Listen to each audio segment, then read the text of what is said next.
Hello friends, welcome on your YouTube channel Raj study point.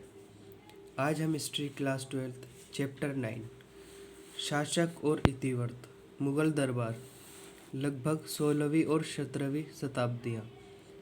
ये हमारे second term का chapter है। ये क्लास 12 सेकंड टर्म में आएगा, तो आज हम इस चैप्टर को पढ़ेंगे।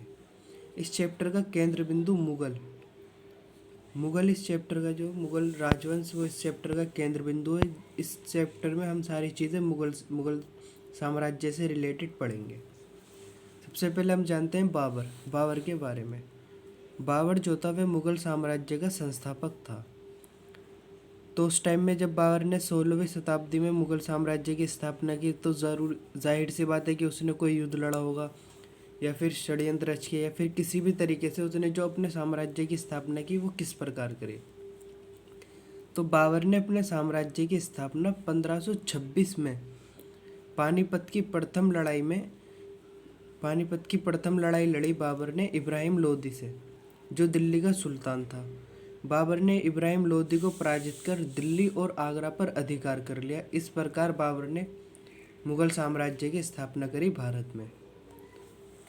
बाबर के अगर मातृपक्ष, बाबर जो था वह मातृपक्ष यानी माता की तरफ से मंगोल वंश से संबंधित था, और पितृपक्ष पिता की तरफ से तुर्की शासक तिमूर का वंशज था।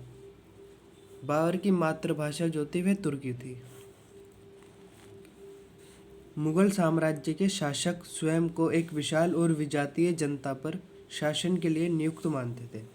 यानी कि मुगल साम्राज्य के शासक कौन हुए? जैसे बाबर, हुमायूं, अकबर, जहांगीर, शाहजहां, औरंगजेब, ये सब मुगल शासक थे।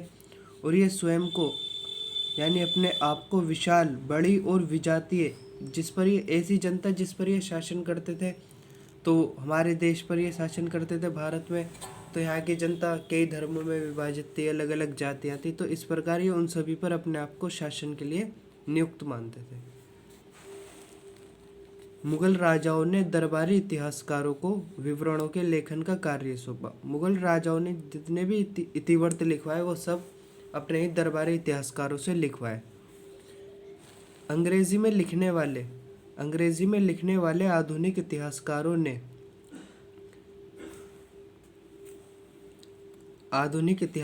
ने मूल पाठ की इस शैली को क्रॉनिकल्स यानी इतिवृत्त या इतिहास का नाम दिया है। हमारा फर्स्ट टॉपिक है मुगल शासक और उनका साम्राज्य। इस टॉपिक में हम मुगल शासक और उनके साम्राज्य के बारे में पता करेंगे कि किस प्रकार उन्होंने अपने साम्राज्य की स्थापना करी और कैसे वो मुगल शासक हुए सीरियल वाइज। मुगल नाम मंगोल से व्युत्पन्न हुआ है। मुगल नाम जो है वे किससे व्युत्पन्न हुआ है? मंगोल से।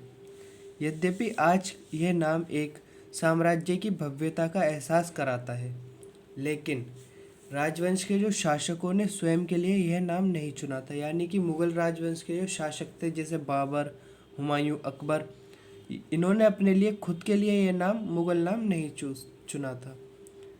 उन्होंने अपने को तैमूरी कहा। मुगल राजाओं ने अपने आप को क्या कहा? तैमूरी। क्यों? क्योंकि पितृपक्ष से वे तुर्की शासक तिमूर के वंशज थे। मुगल जो थे वे पितृपक्ष यानी पिता की तरफ से उनका जो रिलेशन था वह तुर्की शासक तिमूर के वंशज थे। पहला मुगल शासक बाबर, जैसा कि मैंने बताया बाबर ने भारत में मुगल साम्राज्य की स्थापना करी, तो पहला मुगल शासक बाबर जो था मातृपक्ष से चंगेज खान का संबंधी था। बाबर तुर्की बोलता था और उसने मंगोलों का उपहास यानी उनका अनादर करते हुए उन्हें बर्बर गिरोह के रूप में उल्लिखित किया है। बाबर ने मंगोलों के बारे में बताया कि ये एक बर्बर गिरोह यानी टोली है, गैंग है। 16वीं शताब्दी के दौरान यूरोपियों ने परिवार की इस शाखा के भारतीय शासकों का वर्णन करने के लिए मुगल शब्द का प्रयोग करा, और 16वीं शताब्दी से ही निरंतर इस शब्द का प्रयोग होता रहा। यानी कि 16वीं शताब्दी में मुगल शब्द का प्रयोग 16वीं शताब्दी में किसने करा? यूरोपियों ने। और 16वीं शताब्दी से ही इस शब्द का निरंतर प्रयोग होता रहा है। यहाँ तक कि रडियार्ड किपलिंग की जंगल बुक के युवा नायक मोगली का नाम भी इससे व्युत्पन्न हुआ है। आप सभी जंगल बुक से तो परिचित होंगे, इसके ऊपर एक फिल्म भी बन चुकी है। तो इसके जो राइटर थे जंगल बुक के, उनका नाम रडियार्ड किपलिंग था, और इनका इस बुक में जो युवा नायक है मोगली, उसका नाम भी मंगोल से ही व्युत्पन्न हुआ है, मुगल से व्युत्पन्न हुआ है। साम्राज्य के संस्थापक ज़हीरुद्दीन बाबर को, साम्राज्य का संस्थापक, जैसे मैंने आपको बताया था कि मुगल साम्राज्य का संस्थापक कौन था, ज़हीरुद्दीन बाबर, जिसका पूरा नाम ज़हीरुद्दीन बाबर है, को उसके मध्य एशियाई स्वदेश फरगाना से प्रतिद्वंदी उज़्बेकों ने भगा दिया। बाबर का जो बर्थ प्लेस था वो फरगाना था, और यहाँ से ही उसे उसके प्रतिद्वंदी जो थे उज़्बेकों ने उसे भगा दिया था। उसने सबसे पहले स्वयं को काबुल में स्थापित किया। जब बाबर फरगाना से भगा दिया गया तो बाबर ने अपने आप को पहले काबुल में स्थापित किया, और फिर 1526 में अपने दल के सदस्यों की आवश्यकताएं पूरी करने के लिए क्षेत्रों और संसाधनों की खोज में वे भारतीय उपमहाद्वीप में और आगे की ओर बढ़ा। और इस प्रकार 1526 में बाबर ने पानीपत का प्रथम लड़ाई लड़ी और इब्राहिम लोदी को पराजित कर भारत पर अपना शासन करा। इसके उत्तराधिकारी, बाबर का उत्तराधिकारी कौन हुआ? बाबर का जो उत्तराधिकारी था, यानी बाबर के मरने के बाद उसके जो राजगद्दी संभाली, बाबर के बड़े पुत्र नसीरुद्दीन हुमायूं ने साम्राज्य की सीमाओं का विस्तार किया। हुमायूं के अगर शासनकाल की बात करें तो हुमायूं 1530 से 40, 10 साल इसने शुरुआती शासन करा, और फिर 40 में 1540 में शेरशाह सूरी ने हुमायूं को हरा दिया, और हुमायूं भारत से भागकर ईरान चला गया। वहाँ पर ये हुमायूं सफावी राजा के दरबार में रहने लगा। और फिर जब 1554-55 में शेरशाह की मृत्यु हो जाती है तो बाबर वापस आकर हुमायूं ने दिल्ली पर अधिकार कर लिया। तो इस प्रकार हुमायूं का शासनकाल 2 भागों में आता है, 1540 से 30 से 40 और 55 से 56। 56 में हुमायूं की मृत्यु हो गई।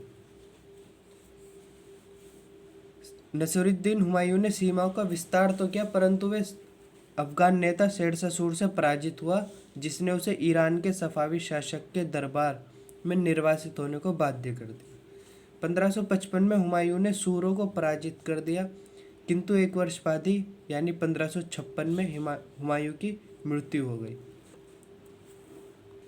हुमायूं का उत्तराधिकारी अकबर हुआ, जिसका पूरा नाम जलालुद्दीन अकबर था। अकबर का शासनकाल 1556 से शुरू होकर 1605 तक रहा। 1605 में अकबर की मृत्यु हो गई। जलालुद्दीन अकबर को कुछ लोग मुगल बादशाहों में महानतम मानते हैं, क्योंकि उसने न केवल अपने साम्राज्य का विस्तार ही किया, अकबर ने साम्राज्य के विस्तार के साथ साथ और भी कई इम्पोर्टेंट काम करे। जैसे उसने साम्राज्य को अपने समय के सबसे विशालतम, दृढ़तम और सबसे समृद्ध राज्य भी बनाकर सुदृढ़ किया। अकबर ने अपने साम्राज्य का विस्तार हिंदू कुश पर्वत तक अपने साम्राज्य की सीमाओं का विस्तार किया। उसने ईरान के सफावियों और तुरान, मध्य एशिया के उज़्बेकों की जो विस्तारवादी योजनाएं थी उस पर भी लगाम लगाए रखी। ईरान के जो सफावी शासक थे वे अपने राज्य के आसपास के क्षेत्रों पर आक्रमण कर उसे विजय कर कर अपने राज्य में मिला लेते थे। तो अकबर के जो साम्राज्य था उसकी सीमा इनसे टच थी, तो अकबर ने उनकी इन योजनाओं को असफल कर दिया। अकबर के बाद जहांगीर के शासनकाल पर अगर हम नज़र डालें तो जहांगीर 1605 से 27 तक, जहांगीर ने 1605 से 27 तक शासन किया। जहांगीर का उत्तराधिकारी शाहजहां हुआ, जिसने 1628 से 58 तक शासन किया। 1658 में शाहजहां से शासन का उत्तरदायित्व औरंगजेब के पास चला गया। औरंगजेब ने 1658 से 1707 तक भारत पर शासन किया। मुगल शक्ति का सुस्पष्ट केंद्र दरबार था।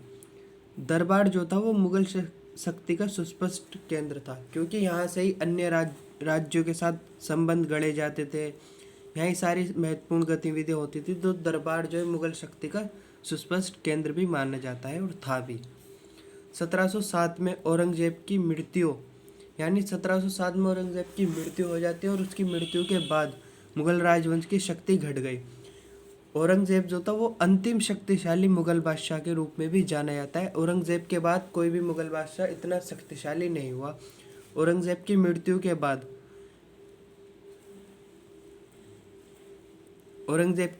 बाद अलग अलग जो भारत राज्य थे उसमें वहाँ के सरदारों ने अपनी क्षेत्रीय शक्तियों को अर्जित कर स्वायत्तता अर्जित कर ली।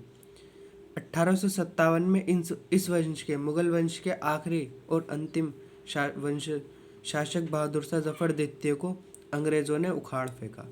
1857 की क्रांति जब हुई उसमें बहादुर शाह जफर ने पार्ट लिया और उस क्रांति के बाद बहादुर शाह जफर को बंदी बनाकर रंगून ले जाया गया और बहादुर शाह जफर की वहाँ मृत्यु हो गई। इस प्रकार इस वंश के अंतिम शासक बहादुर शाह जफर को अंग्रेजों ने उखाड़ फेंका।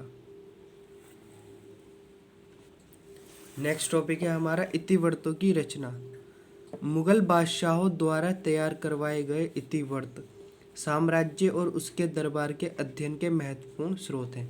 मुगल बादशाहों ने जो इतिवृत्त लिखवाए वे मुगल बादशाहों के साम्राज्य और उसके दरबार के अध्ययन के महत्वपूर्ण स्रोत हैं। इन इतिवृत्तों से हमें साम्राज्य के शासन व्यवस्था के बारे में बहुत कुछ ज्ञान भी प्राप्त होता है। ये इतिवृत्त क्यों लिखवाए गए? इन इतिवृत्तों को लिखवाने का उद्देश्य था जैसे कि साम्राज्य के लोगों के समझ एक प्रबुद्ध राज्य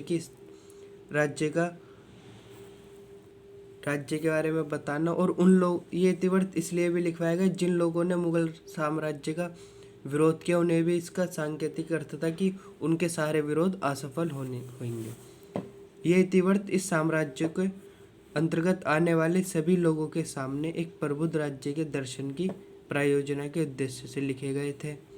इसी तरह इनका उद्देश्य उन लोगों को जिन्होंने मुगल शासन का विरोध किया था ये बताना भी था कि उनके सारे विरोधों का असफल होना नियत है। मुगल इतिवृत्तों के लेखक कौन रहे? मुगल इतिवृत्त आखिर जिसने लिखा वे मुख्य रूप से दरबारी ही थे। दरबारी इतिहासकारों ने ही इन इतिवृत्तों की रचना की। उन्होंने जो इतिहास लिखे उनके केंद्र बिंदु में थी शासक पर केंद्रित घटनाएं, जैसे शासक का परिवार, दरबार व अभिजात। मुगल शासक और उनका दरबार, अभिजात कौन थे? जो इनके लिए काम करा करते थे, जो इनके गवर्नर व जनरल होते थे, इनके सैनिक होते थे, सैन्य कमांडर, ये सब। युद्ध और प्रशासनिक व्यवस्थाएं, ये सब इनके केंद्र बिंदु में थी। आलमगीर जो है ये एक पदवी है जो औरंगजेब की पदवी थी। ये मुगल शासक औरंगजेब की एक पदवी है आलमगीर। आज तक अभी तक के लिए बस इतना ही। अगर वीडियो अच्छी लगी हो तो हमारी वीडियो को लाइक करें, हमारे चैनल को सब्सक्राइब करें। Thank you.